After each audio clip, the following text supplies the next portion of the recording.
আসসালামু আলাইকুম মালিক, কেমন আছেন? আপনার সাথে তো অনেকদিন যাবত কাজ কাম করলাম, যে বেতন দিন এই বেতনে ফুসে না। এই বই কইছে বেতন বাড়াই দিতাই। এই যে 2000 টাকা বেতন দিন, এটা কি হয়? এই বইয়ের লিপস্টিক কিনে দেওয়া লাগে, চুল কিনে দেওয়া লাগে, দুদিন পরে পরে একটা শাড়ি কিনে দেওয়া লাগে। এই বেতনে হইতো না, বই কইছে বেতন বাড়াই দিতাই। সকালে আমার জারু দিয়ে দৌড়ান দিয়ে দিছে, হাসুন দিয়ে দৌড়াই দিছে আমারে। আপনারা কইছে কইতাম বেতন বাড়াই দিতাই।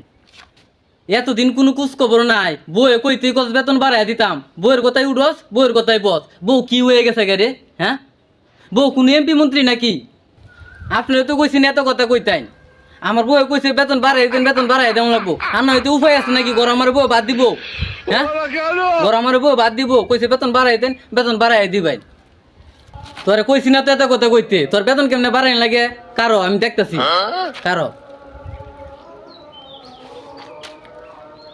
হ্যালো বউজান, এই যে আমরা বাড়ি কামলাটা আছে না সাথে কে, অনের বউ তো কইতেছে বেতনটা বাড়াই দিতাম। ওহন তুমি না বাড়াইলে তো আর আমি বাড়াই পারি না, বুঝছো না? ওহন তুমি যদি বেতনটা বাড়াই দিতা। হ্যাঁ, অনেক চেষ্টা করছি, অনেক যথেষ্ট চেষ্টা করছি, পারলাম না।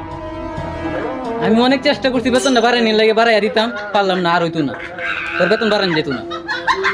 প্রথমে ভাবছিলাম আমি বুঝি বইয়ের গুলাম, ওদি গুলামের ফুতে আমার চাইতে বড় বইয়ের গুলাম।